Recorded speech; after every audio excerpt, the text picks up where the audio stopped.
What's up, guys? The Comics Kid 2099 here. I've got a review of a volume of Chuck Austin's run on Uncanny X-Men, because over the last few weeks I've been talking about his run. Today I'm going to be talking about Volume 5 of his 6-volume run, She Lies with Angels. This collects issues 437 through 441 of Uncanny X-Men, and this is basically a sort of remake of Shakespeare's Romeo and Juliet. It involves the Guthrie/Guthrie family, which spawned the X-Men characters Cannonball and Husk, and it also involves the Cabot family, which I think this is their first and only appearance in the Marvel Universe, but this story would lead you to believe that they have had a generations-long feud with the Guthrie/Guthries, which, again, I don't think that's actually been in any other story in the Marvel Universe, but it serves this story since this is remaking Romeo and Juliet. And in the roles of Romeo and Juliet, you have J/Josh Guthrie, who he was introduced back in the 80s, I think in an issue of Rom Space Knight,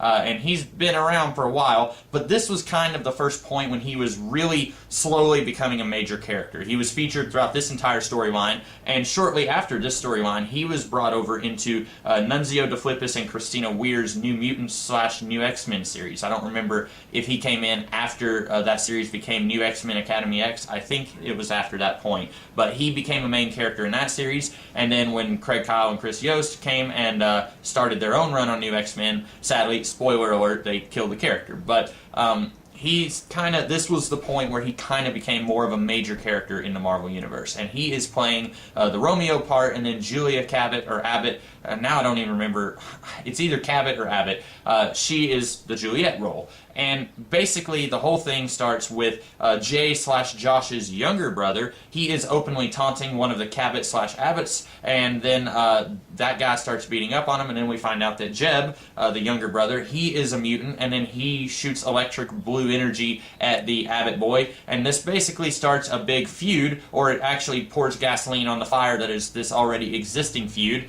and it kind of, we find out that the Abbott/Cabots were wanting to murder the Guthrie/Guthries, and in fact, the father, the patriarch of this family, we find out that he actually poisoned Cannonball and Husk's father, which we were always told in old issues of New Mutants that he died in the coal mines, so I'm not really sure how this poison thing fits into all of that. This is a retcon that, again, doesn't really make a whole lot of sense. And that's basically it. This thing basically follows the story of Romeo and Juliet, where these families are at war with each other, and then the two primary characters, Romeo and Juliet, are just so in love with each other that they're oblivious to everything else that's going on, and then this war between the two families basically results in Juliet dying, and in the story, the original story, Romeo dies as well, but in this story, J/Josh, he has a healing power just like Angel, and he does not die, and that's basically what happens. So this story is really bad, but for reasons that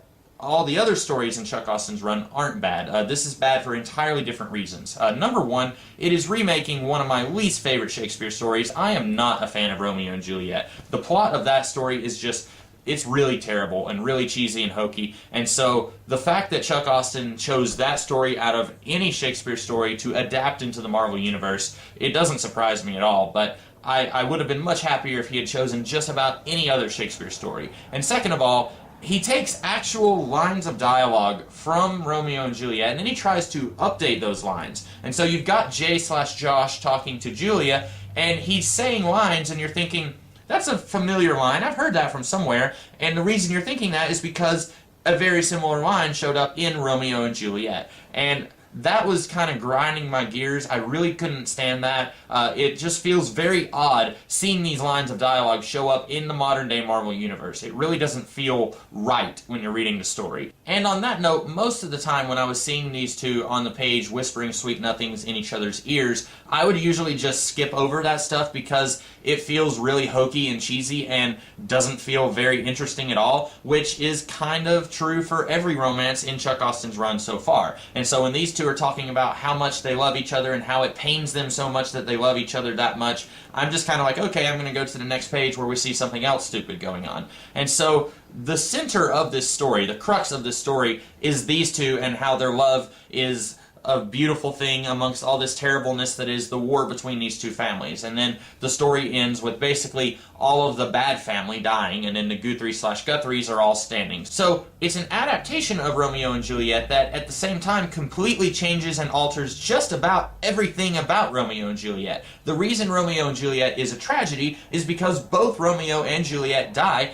and both of these families, which have equally hated each other for so long, are now both left without their kids. In this story, it doesn't really work because the Guthrie/Guthries really haven't done anything wrong, while their enemies, the Abbott/Cabots, whose names I still can't remember if it's Abbott or Cabot, they are basically just pure evil, and we find out that they've been behind a lot of this bad stuff that's happened to the Guthries for a couple of generations. And so this whole feud thing doesn't really work in the same way that it worked between the Montagues and the Capulets. Fortunately, and I never thought I would say this, but fortunately the X-Men barely feature in this story.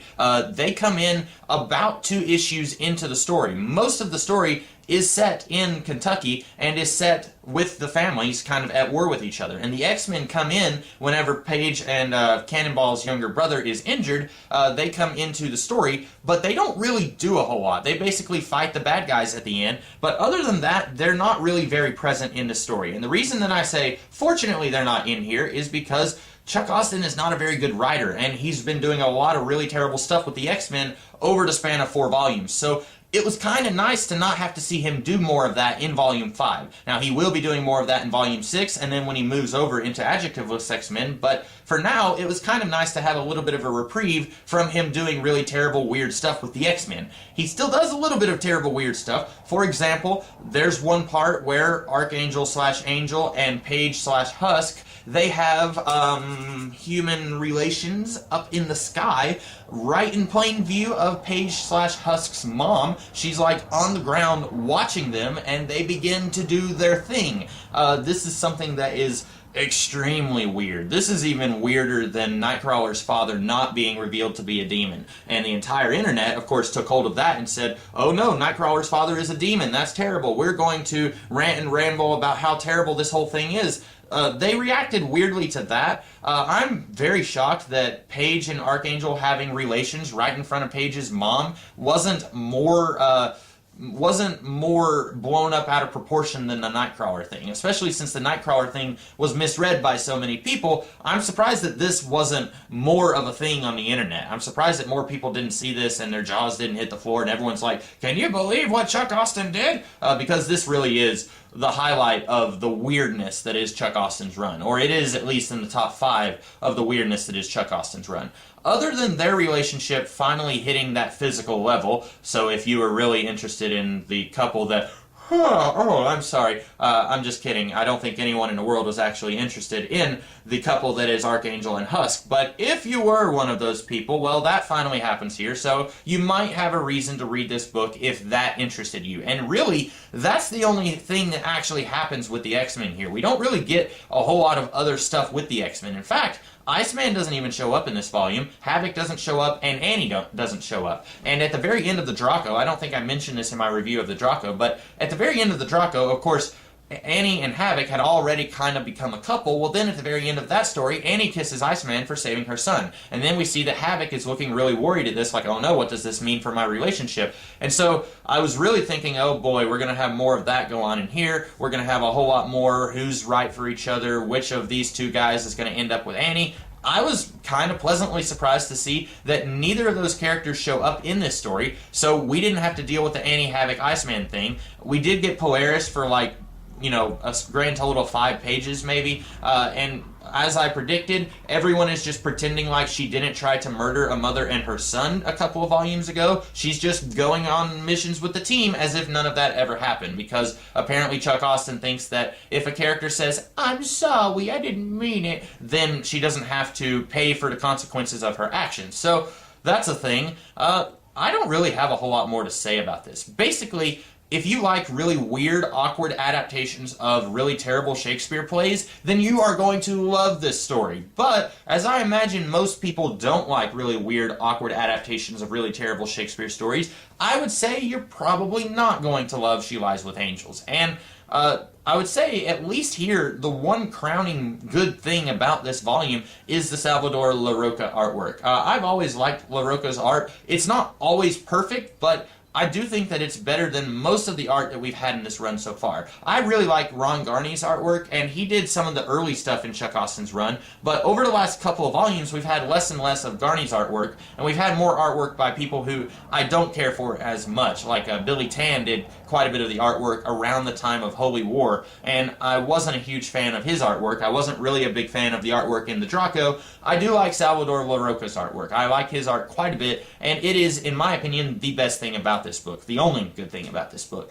So that's all I have to say about She Lies with Angels. I hope that you guys liked this video, and if you did, be sure to like, share, comment, and subscribe. And I will be doing some other videos throughout the rest of this week, and next week I will be talking about the final volume of Chuck Austin's run on Uncanny X-Men. Yay! But he's not completely done torturing me and torturing the rest of the X-Men. He does move on to Adjectiveless X-Men after the final volume of Uncanny X-Men, but I'm not going to be moving to his Adjectiveless run just yet. I'm going to go back and talk about Chris Claremont's Extreme X-Men after I finish Chuck Austin's run on Uncanny X-Men. So that's something that you have to look forward to. We can see if somebody can indeed return home once again. You know, the old saying, you can't go home again.